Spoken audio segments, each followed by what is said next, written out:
Alright guys, so I thought I'd do something a little bit different today. Today we're going to do a sim rig tour. Lots of people have been wondering what kind of sim gear I'm using, so let's check it out. Alright guys, so here we go. Let's start with the aluminum profile rig. This is a Trackracer Tr80 lite.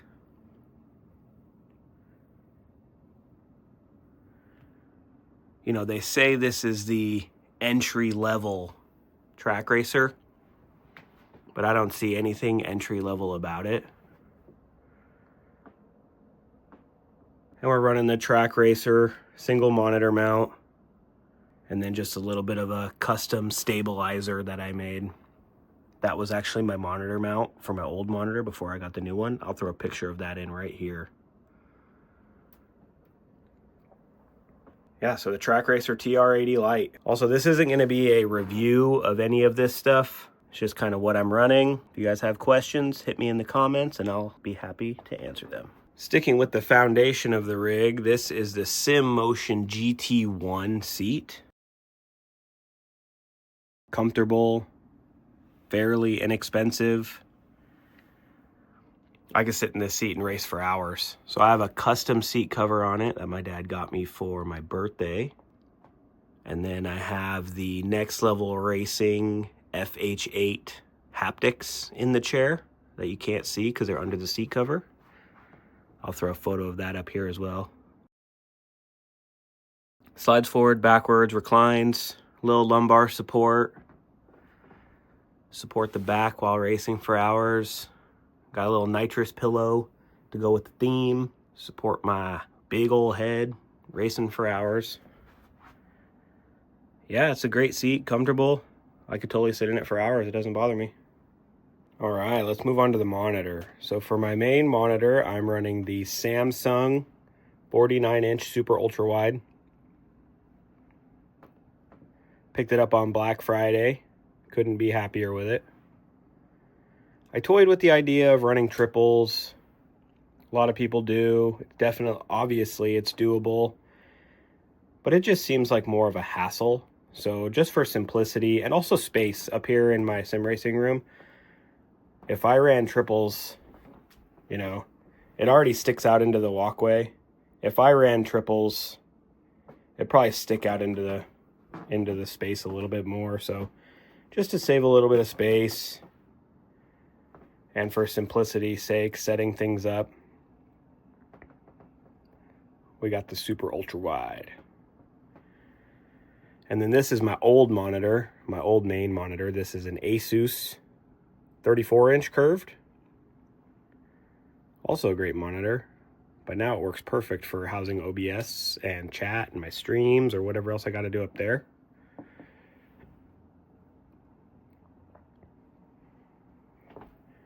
And like I said before, for the monitor mounts, we got the Trackracer 45 second up top monitor mount with the Trackracer built-in monitor mount.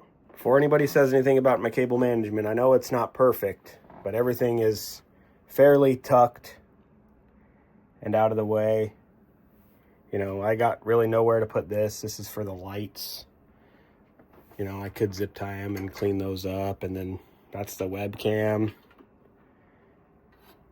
Power cable for the monitor. So everything is accessible. It's routed neatly and accessible, in my opinion.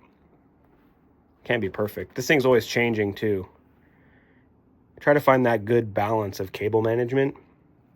If you spend too much time and tie everything up all super nice and neat, then if you got to change it, it's a pain. Like recently, I just changed my shifter, and I had all those wires tied up real nice and neat, and then I had to undo it all just to change the shifter. So there's the monitors and a little bit on the cable management. The webcam that I use is just a cheap Logitech webcam. I've tried out a couple different ones, and honestly, this one gives me the best picture. So that's my main webcam. And then for the wheel webcam, I use the Razer, I forget which one it is, Cairo something. The reason this one isn't my main webcam is because for some reason, when it was my main webcam, it would constantly shut off and then it wouldn't work. But now that I've used it as a wheel cam, I haven't had a single problem with it. So I'm just gonna leave it there. And as you can see, my attic has like a nice ledge that goes all the way around, and then the floor is raised. So the floor is lower here. So that's absolutely perfect to hold my keyboard and my mouse. I've got a big Corsair mouse pad there, holds the keyboard and the mouse. So I don't have to have a keyboard tray to hold the keyboard or a mouse pad, which is, I really like that. Like, that's one of the main reasons why I chose this area for my sim rig, specifically because of that ledge that goes all the way around the outside. You know, I wouldn't be a sim racer if I didn't have tools, zip ties, Allen wrenches hanging out. Also, you'll probably hear the floor creaking.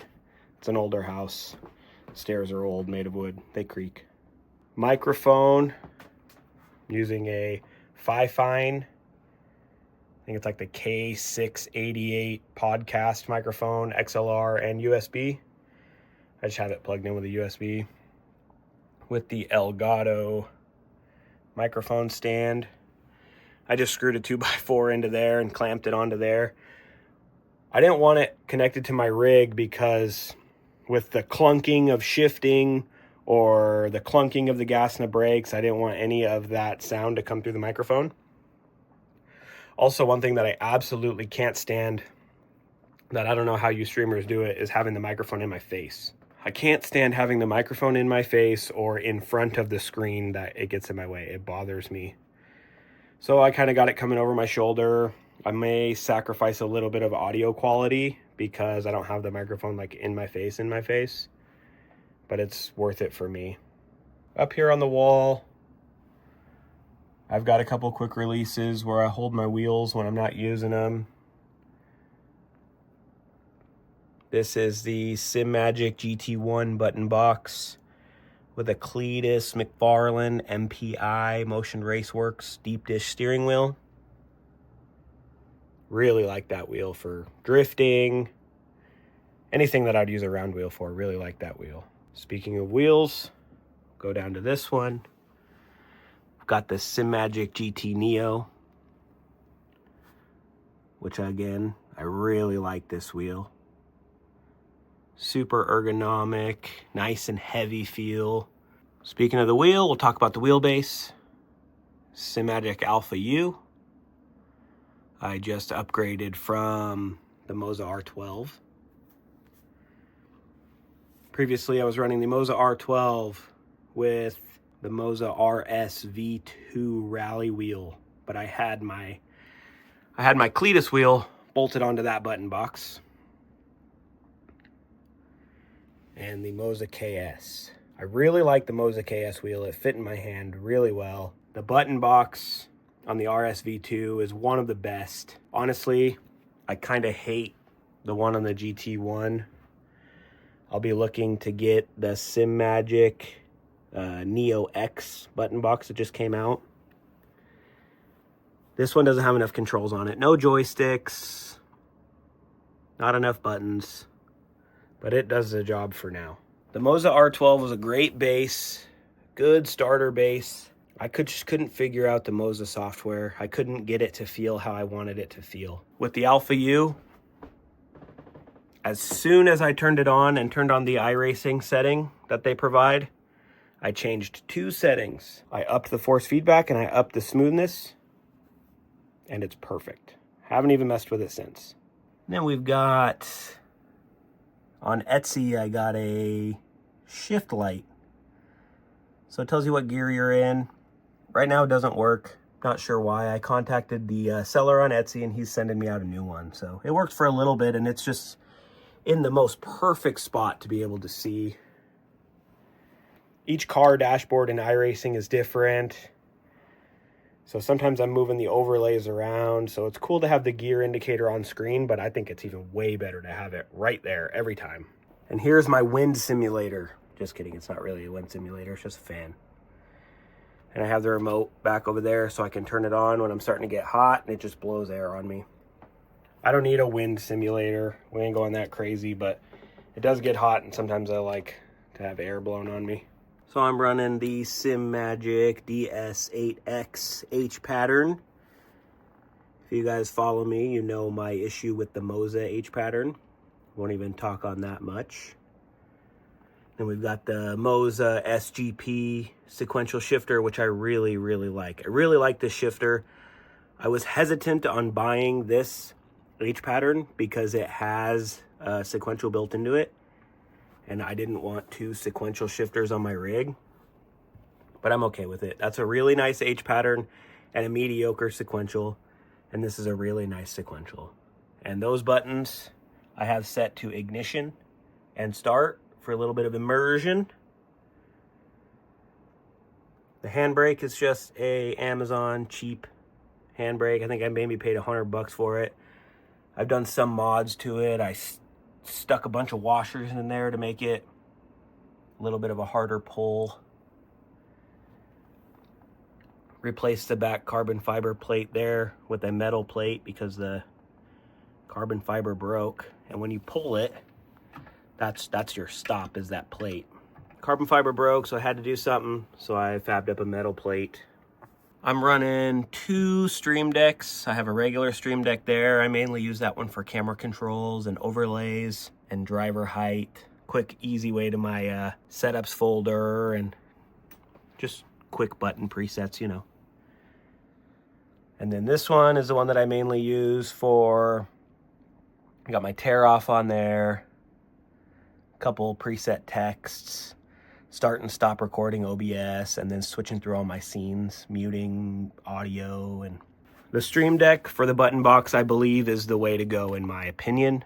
I really want a dedicated button box, but a lot of the button boxes that I'm looking at have like the switches that you flip down and they stay down. Like I don't have like a toggle switch. I feel like I don't have many uses for toggle switches, and a lot of them have a lot of toggle switches. I'm looking for more of a button box that has more momentary switches. Like I don't want my ignition to be on a toggle switch. I'd rather it be on a momentary switch because I always forget to switch it when I get out of the car and then the sequence gets off. That's why I just like using a button. Because you just push the button once, you don't have to return the button. So that's why I use Stream Decks. I'm still on the lookout for a button box. Eventually in the future, I would like to build a full center console.